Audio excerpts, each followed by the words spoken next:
Thanks very much. Welcome, everyone. Firstly, well done for being here. It's day 2. It's quite early. If any of you went to any of the drinks last night, we appreciate that this is going to be a bit of a struggle, but hopefully we'll keep it nice and light and interesting, which will be fantastic.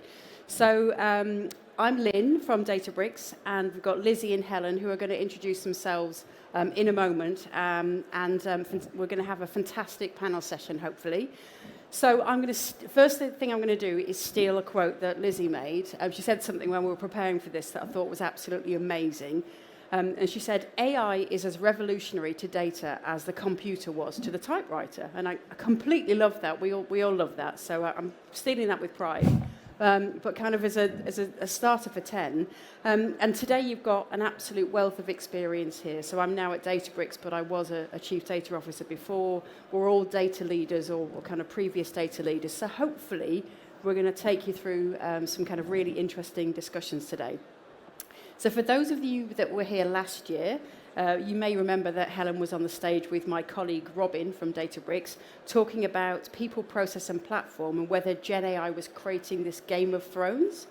So what we wanted to do was revisit that conversation and talk about, well, it's a year on now from that conversation. GenAI has been everywhere. How do we kind of move beyond the hype of where we were last year? So, so we want to talk about the role of data in GenAI. So I've talked about myself enough. I'm going to hand over to Lizzie to do a quick intro, and then Helen. So tell us about your role and experience before we get into this amazing panel discussion. Yeah, hi everyone. Thank you for having me. I'm Lizzie. I'm currently at B&Q. I started my career after doing maths, so then went into credit risk at Lloyds Banking Group for a while, and then moved into more marketing analytics and data, and I then grew up, spent most of my career at Sainsbury's. And then more recently, via a quick hop to Gymshark, I've now landed at B&Q. So always within retail, consumer-facing data space. So always really lucky with the richness of data that I've got to play with, and then the partners that, as a client business, we get to work with as well, including Databricks now at B&Q. Thank you. I'll pay you later. So my job title is customer director, and when I was interviewing for the job 2.5 years ago, I was like, shouldn't it be data director, the job spec and the work and the stuff you're asking me to do? And the answer was, we're not ready for that. So we'll go with customer director now, but yeah, that's the work you'll be doing. So yeah, all businesses are at different stages, but that's me. Definitely. And Helen. Hi, nice to meet you all. I'm Helen Mannion. My background is data and analytics through and through. But more recently, I've led data transformation programs in companies like Specsavers, giffgaff, O2. And recently, I've just started my own venture, which is around leadership. I fundamentally believe that there's a bit of a gap forming with our leadership where in the future, all very senior leaders are going to need to have a really strong data mindset, as well as leadership skills, understanding of self and commercial, setting up a business to try and close that gap. Fantastic. Thanks, Helen. And maybe we'll do a talk next year talking all about that, because I think it's a great topic. So, Helen, you were here last year. Lizzie, you and I weren't, well, not in this capacity anyway, but so it's been a year. So what's happened? What's this GenAI thing done? Helen, go on, you tell us your perspective. So there has been a lot of hype. I think my perspective is that it's a bit like Marmite. So I think from an organisation perspective, you've got organisations that are really getting stuck in and are doing lots with GenAI, or at least trying to get it off the ground as much as they can. And I think other organisations are being a bit risk-averse and a bit concerned about what happens if they let everybody use GenAI, what's the implications. And I think from an individual perspective, I see the same effect. I see individuals who really love it, like my son's dyslexic and really struggles to write emails. And he came home one day and said, "Will you check my email for me?" And my husband said, "Did you actually write this?" And he said, "No, GenAI did." And I just tweaked it. and he uses it all the time, every day, and it really helps him with his dyslexia. And then you have other people, like some of the colleagues that I worked with at Specsavers, and I'd be saying to them, you know, like, this could really help you just in your day-to-day. And they'd be like, no, thank you, I don't even want to try it. Their mindset was almost like, you know, half the population about maths at school, which is like, that's not for me, I don't do maths. It's such an interesting analogy, the Marmite one, on either they love it and do it or they hate it and don't. Because Marmite, if I take it literally, as my autistic brain does, Marmite, you don't accidentally consume Marmite. If you don't like it, you don't eat it. If you do like it, you do eat it. But with AI, even GenAI, people who are saying they don't like it, they're probably using it without knowing they're using it or consuming it, or they're using a tool that's been built with it. So they can say they don't like it, but they're probably benefiting from it, whether they're directly doing it or indirectly doing it. So, yeah. I totally agree. But I have to say, I put Marmite in my spaghetti bolognese. So, so you do sneakily consume Marmite. Is that okay? Fair. Good analogy then. Absolutely fantastic. So, I mean, interesting. We get to speak to loads of customers, and from my experience as well of being a chief data officer, there was that fear of AI as well as the embracing it. So I remember trying to establish, when I was in my last role, trying to establish what we were going to do with AI, how we were going to make this thing work. And we were quite led by the CISO, who was, okay, well, we need to put these guardrails around everything, and it's thou shalt not do this, you can't do that. And I said, well, it's kind of taking the fun away from this amazing technology. So how do we get the balance? But anyway, they were still working on it when I left. I'm sure they've nailed it now. Absolutely. So a combination of kind of proceed with caution and then fully embracing. But I mean, the title of this talk is, you know, Beyond the Hype. So let's talk about that a little bit. What hype has there been? So Helen, I'll come to you first. Kind of when you were at Specsavers, and I guess in your role now, what happened with this hype? You know, was it hype? Was there stuff that existed? I personally think the hype is really positive, because I think it draws awareness. I think that the difficulty, I mean, there's always pros and cons. I think the difficulty with the hype is that there's a bit of a disconnect between AI and data. And so when lots of people think of AI, and obviously ChatGPT and how people use AI in their day-to-day lives doesn't help, because it's so easy and there's no foundations that they need to build to get GenAI to work in their minds, and therefore they just don't connect that with needing great data foundations. I think that's a shift in mindset that we need to give. But I think generally for me it's positive that people are talking about it, because it allows us to have that conversation. Fantastic. Lizzie? Yeah, I agree. The hype is a good thing because it creates money and investment that might have been harder to secure for data before, but the disconnect is really real. I don't know if you've created a bingo card for every single talk you're going to hear, and you can tick off ChatGPT, GenAI, whatever they are, everyone's an expert now. And I will never claim to be an expert, but I do think I'm more informed than probably most people in our business. But I think it was Cassie Korsakov, ex-Google, who said that the hype with GenAI is just an amazing PR exercise. And yes, there's been an exponential growth in what has been achieved, but it's the PR about it that's been amazing, and therefore that's why you're getting all of this investment. So you've got boardrooms looking at each other and challenging their colleagues on, where's the AI strategy? How are we going to make the most of this? What are we doing? But then they don't have the data foundations. So I think certainly in our business, it's what are we doing? How do we make the most of this? And we'll come on to examples where we are doing that.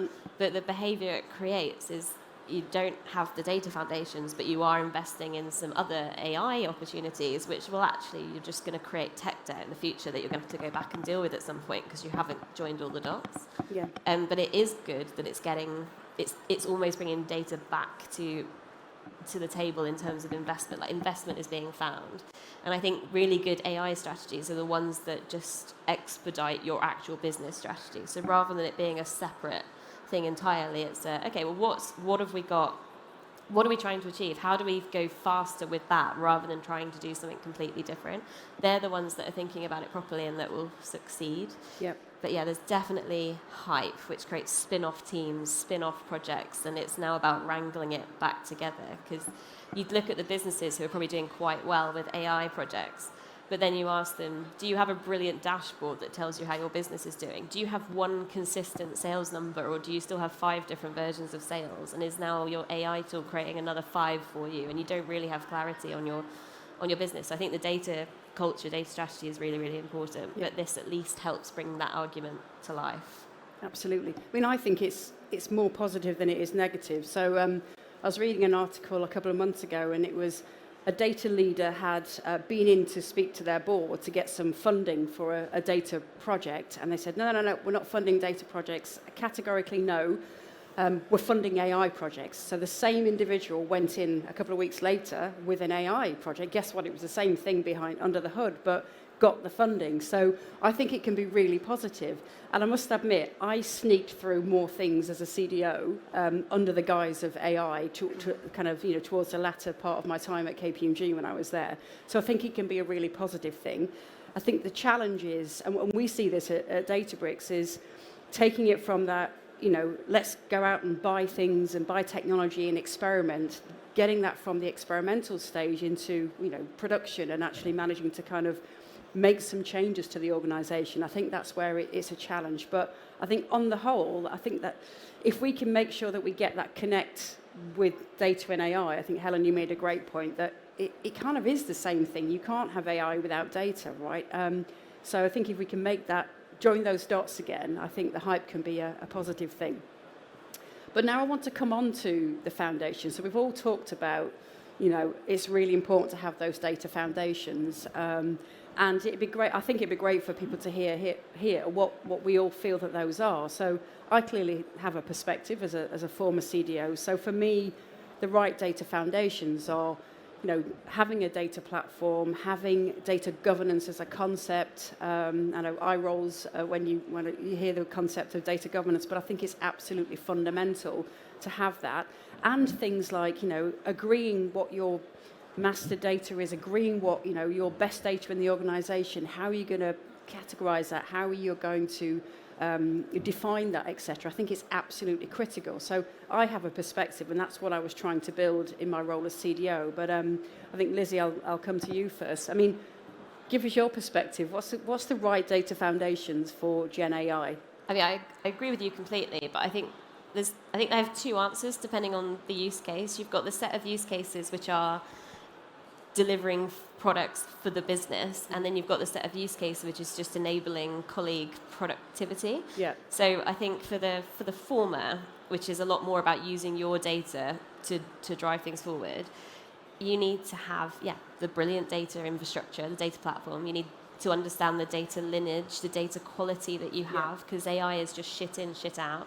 You need to understand how your business is doing. Yep. You need to understand what are the needs for the problems you're trying to solve, because quite often AI solutions exist, and therefore you go after a solution before you've really even checked in on, is that a solution that our customers care about and need, or is that a distraction from something they actually do need? So like just doing proper insight and research into what and why before you put some cash down. Governance you talked about, and making sure it's the right governance, not just compliance, but governance. Because there's a lot of things you can do that's legally okay, but it doesn't mean it's the right way to do it. Yeah. So compliance and then governance. And then I think it comes back to the culture piece, and there's a whole tent for culture here. But you've got to have the right attitude in the business and treat data as an asset, because quite a lot of the time you're creating more data all the time as well in all of these products. How are you treating that as an asset? How are you bringing it back in? How are you using it and understanding it and using it in other things? So, and that's such a mature state. Like I've worked in places on different levels of that maturity spectrum, and even at the top end, that's still hard. Like as a data team, you're constantly justifying yourself still, even in the really mature businesses that live and breathe data, and their whole bottom line is based on the data that they have and sell. you're still, as an analytical function, justifying your existence, proving yourself, trying to highlight what the priorities should be versus what you're asked for. So yeah, the culture's hard, but as long as, and that's coming back to your role that we were talking about earlier in your new business venture, that is where data experts that are going to be at the forefront of AI going well, they need to be brilliant change managers and influence the rest of the leadership around the business. So yeah, there's a lot to unpack there. Absolutely, and I think we could talk for hours on what the role of a data leader is in the future, and maybe that's a talk for next year, and we've got one right there. But Helen, it'd be great to get your perspective as well on what are the basics, the foundational things that, whether it's tech, people, culture, whatever, that we need to have in place to succeed with GenAI. Yeah. I mean, I think that you guys have mentioned a lot. I think that, I agree with both of you in terms of that the foundations are really broad. I think probably the additional things that maybe I'd mention that in addition to that is I kind of think Gen AI ultimately needs contextual information. That's where it becomes really powerful. And I think, obviously, data governance, I think, has not been given the time and attention that it obviously has really needed historically. I think it's now not only master data management that is super important, but it's also metadata management, which is going to become increasingly important within GenAI to really get the value. And I also think there's a really, really strong trend around ethics. I think this is something that really needs real focus when you're going into AI. And probably my third point is where I think people are struggling a little bit at the moment, which is you might be able to do the first step of your AI journey, but then how do you make that a repeatable operational practice? How do you operationalize it? And so I think, in addition to the other things, I think that they're probably the key things that I think are probably that what's next in addition to your foundations to really take you forward. Yeah, and that sustainability piece, you've also then got the other side of sustainability, which you've got people using ChatGPT to answer a question, which means they're, a short chat with ChatGPT, they're using up enough energy to boil a kettle, and actually they're just being lazy and didn't need to use it for that. So that's another totally thing that I think is completely misunderstood by a lot of people, is the concept of data usage and cloud usage and the energy impact of that, which is, I think, at the moment, none of that's in the carbon measures of a business, and maybe it should be, and so that will come to, I think that'll be the next year. I predict another talk. Ethics, data for good, all these kind of things, which encompasses that as well. You're absolutely right. So, the compute power, of leveraging these tools is significant, and we have to think about, how we can best manage that in the future. Okay, so I'm going to slightly change tack a little bit. We've all mentioned data culture and change management and all those kind of good things. So, Helen, from your perspective, what does, and obviously it's the role that you're now going to be doing in your business. So, what does the data culture need to look like in an organisation that's going to be successful with GenAI, do you think? And, how do we achieve it? Has anyone achieved it? I think, culture for me as a starting point is ultimately the consistent behaviours that the majority of people exhibit within your organisation. And I think that in the future, all your leaders in the organisation are going to need to understand more about data. I don't necessarily expect them to understand a technical level. I don't think many of them will understand that. But I do think that everyone needs a data mindset. And really what I mean by that is everyone needs to have a level of understanding about how data and how digital and how AI can ultimately help them in their business. I think that it is going to become, like we said right at the beginning of the talk, it's the typewriter to the computer, is going to become part of every single person's job. And it's going to be a really core part of every CMO, every COO, every CEO's role. And I think it kind of needs to be really embedded. Fantastic. Yeah. It needs to be part of the L&D offering, like diversity and inclusion is, or like leadership skills are. We just need data literacy, as well as how can I be the most efficient version of myself using all of the GenAI tools available to me, the Copilots, the Geminis, the whatever your business invests in, because otherwise there's a whole workforce waiting to take your job, like the people that were up for using the computer rather than the typewriter. There'll be people that will replace you that are more open to doing things faster, more efficiently, and using the tools available. So, like HR functions need to build it into their L&D offering to make sure that everybody is upskilled. Because I think a lot of people, even when they're given those tools as a trial, try it out, they're not supported with how or why. Yeah. And so now that's on us as a data team to go around and help coach people through how to make the most out of those tools. So I think the L&D offering is super important. Okay, fantastic. I mean, I completely agree with both of you, but I am wondering, as you were talking, around whether, we talk about data governance and people kind of go, oh, God, well, not data professionals like us, right, but kind of other parts of the business. Data itself, and I know, Lizzie, sometimes you have a challenge in your organisation getting people to even talk about data. I wonder if data needs a bit of a rebrand. So something you mentioned earlier was around that people don't recognise that they're using GenAI in their everyday lives. So you talk to a chatbot or whatever it is that you're doing when you're online, you're probably leveraging GenAI, and a lot of people aren't realising it. And I have a similar conversation with my 14-year-old son when he's on TikTok and Instagram and all these things. I'm like, do you know that's data? You're giving your data away, and data is behind all of these great things.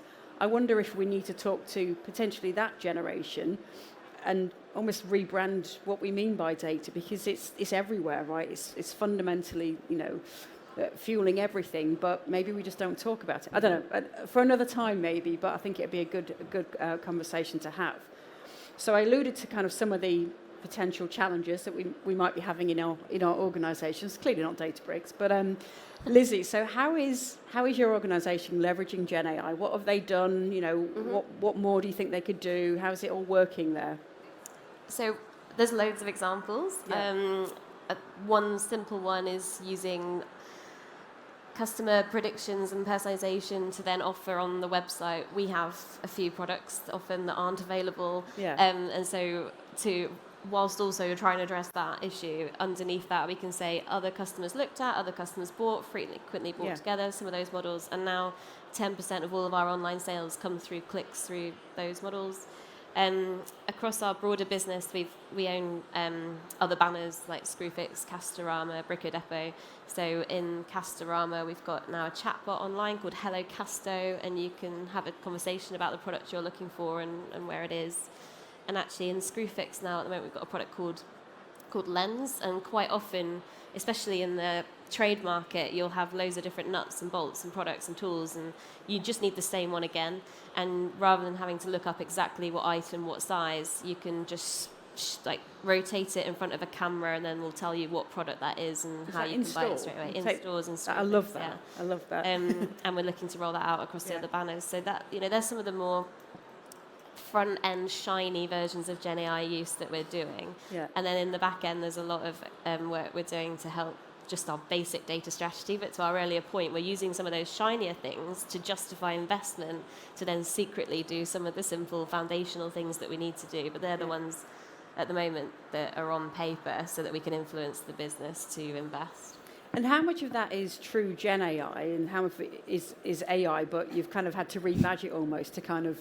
Yeah, so the Lens example is true GenAI. Quite a lot of the rest of the examples at the moment are broader AI. And actually, in my data strategy at B&Q and how I'm trying to land things, we're throwing AI words all over it. Like, it doesn't matter, just put it everywhere. The story underneath it and what we're going after is exactly the same. It's data stuff, but just badge it where you can with AI. And I think we're in our annual planning process at the moment and building out our slide pack. And I did a slide on data and data culture and foundations. And they were like, can we put that in the appendix? I was like, absolutely not. It's not going in the appendix. I will take the feedback that it's too complicated and I'll have another go, but it's not coming out. Yeah. Okay, fantastic. Now, Helen, you're going to talk to us a little bit about Specsavers, I believe, some of the stuff that they are or you were pioneering with them. Yeah, so I think one of the examples that happened at Specsavers was a hackathon around our marketing copy, and we were paying a lot of agency fees to convert into different languages, but we wanted to keep the tone of voice. I think that this is where, like you don't need to build from scratch, and things can be actually quite easy to get up and running when you're sort of lifting and shifting tools and just redeploying them in your use case. But that was a really effective, very quick, piece of work that actually drove a lot of value. Fantastic. So thank you for that. We've got some great examples at Databricks as well. So one of the things that I love is we have this tool now called Glean. So as with many organisations, I talked a little bit about this yesterday with my colleague Dale, is you have all this amazing content and it's probably strewn across the organisation. So we've built this tool called Glean, which is a GenAI enabled tool which can find stuff. So whether it's your interactions on Slack or its presentations, and it can do you an amazing summary. So whenever I'm going to go and speak to our customer, it's our own kind of almost Google type thing, but it will present and create all this amazing content, regenerating content, which is absolutely fantastic.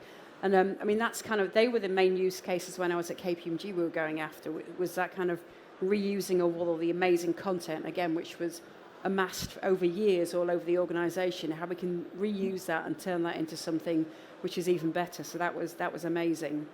So I was going to talk about then, I mean, you've mentioned some examples as well, so how you personally are using GenAI as well. So I think, Lizzie, you've got a fantastic example. We absolutely love this when you talked about it. I use it a lot, so I'm boiling kettle energy all over the place, and I probably need to rein it in. But I struggle, a bit like your son, I struggle to understand, read people, read tone, and then reply. Sometimes if you're emotionally reacting to something, you type away.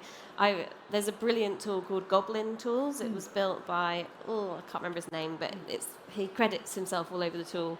And there's loads of different tools within it, and one of them is about tone. Did I read that right? So you can paste some words in, and it will give you as many different interpretations of that message as possible. One of them might be the one that you went for, but there'll be 4 others. It'll be like, okay, it could be something completely different.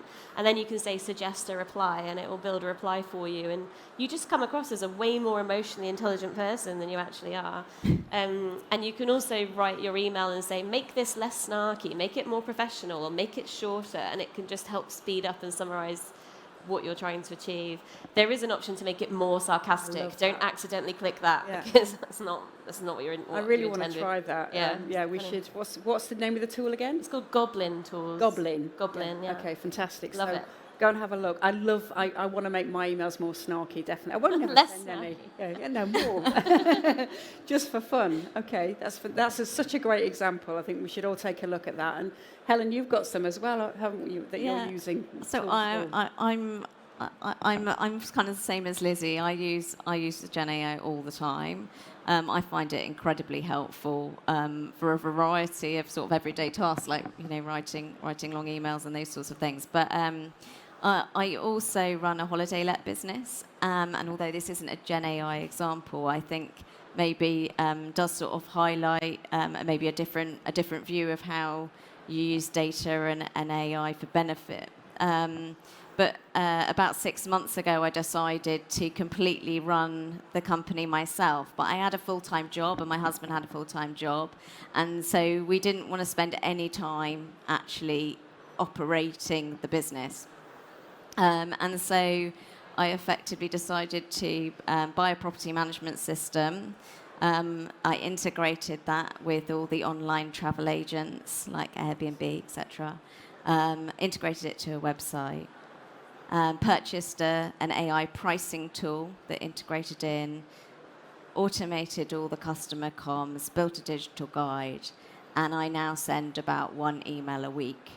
And I think that this is ultimately like the mindset shift that we kind of need to go on, because I think lots of people don't really recognize what the potential is of digital data, AI, GenAI.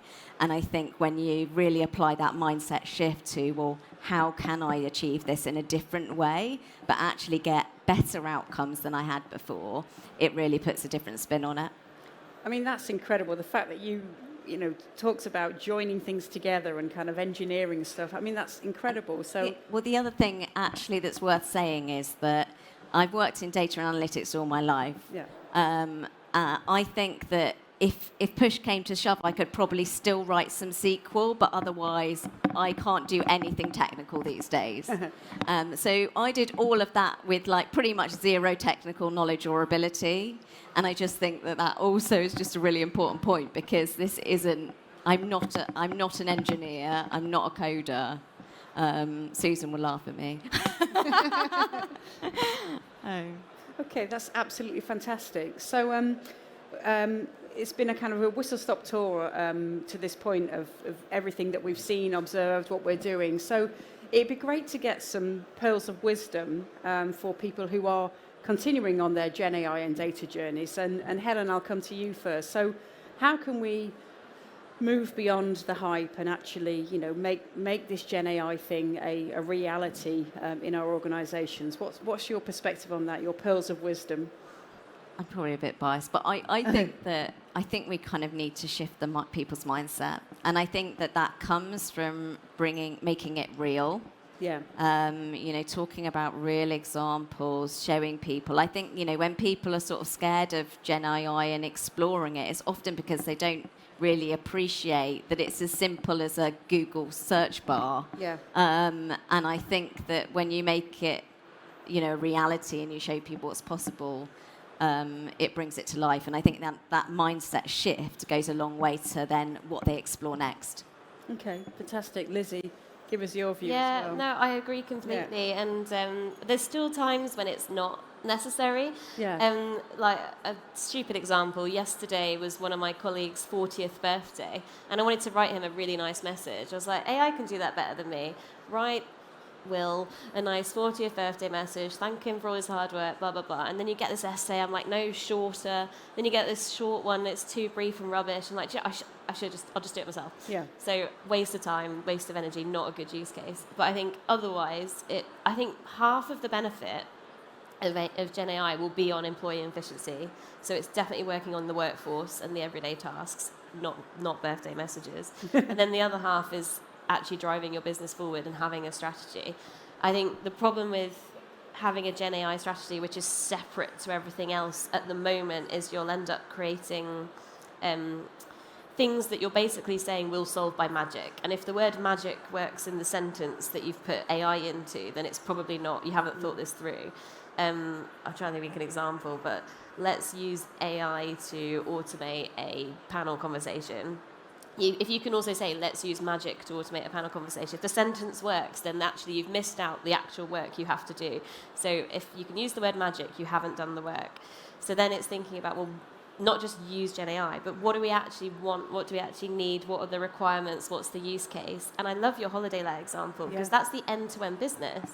You've thought about the entire end-to-end and what products you need within it, rather than say, okay, I've got this thing, let's solve it. You've got to think about how it ties back into the entire business. So I think strategically thinking about where you want to get to and how you get there, rather than just what can we do now, what can we add value now, because you'll probably create problems. So it's really getting the right people to think it through, and therefore you've got to have a forum, because that's not a board conversation. That's the board. Things in the business need to go to the right forum with the right people, with the right combination of skills, which is very inclusive and not limited to engineering, to make sure that you therefore land well and effectively. Yep. But you're going to have to do some of those short, quick wins as well to land the investment to do that. So it's a combination of both, but trying to avoid quite so much tech debt as you can. It sounds really difficult, doesn't it? When we think about it, our pearls of wisdom have come across, and we've got the 10-minute sign. Fantastic, thank you. We saw that. So the pearls of wisdom, it is quite challenging, but I think my advice would be, yes, it can be challenging.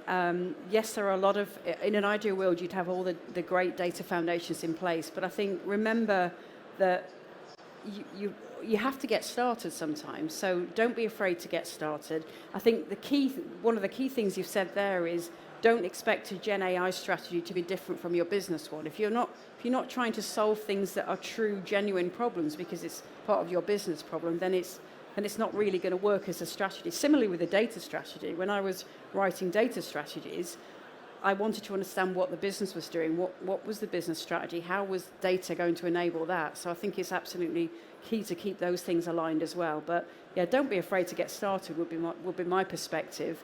And you have to demonstrate the kind of the quick wins as well. So yeah, so I think that's. Is there anything else that you wanted to add as a kind of final, parting shot? I was just going to build on your point actually, because I think that quite often the mistake when people are talking about what outcome do you want to generate is they think about the data outcome that they want to generate. So, can I improve this report, or can I improve this forecast? But that's still not ultimately the business outcome that you want to drive. And I think that if you're not really focused on, we talk all the time is how can we showcase the benefit of data? But actually, if your starting point isn't the biggest problems or opportunities in your organisations, you're limiting the value before you've even got started. Yeah. If it doesn't solve your top line, your bottom line, or it doesn't help your customers or your colleagues, then why are you doing it? And it has to be. And then how do you prioritise as well effectively within that? Because you could get really distracted. But I forgot it was meant to be a pearl. I just talked for ages. That's okay. It is. There's a few pearls, right? Yeah, a few pearls. But definitely think it through. Don't be afraid. Get on with it. Yeah. But also think it through and try to avoid creating too much tech debt for the future for yourself. Yeah, fantastic. Well, that's all from us today. Thank you so much to Helen and Lizzie. It's been absolutely fantastic sharing the stage with you today. Hope you got something useful out of that. And thank you.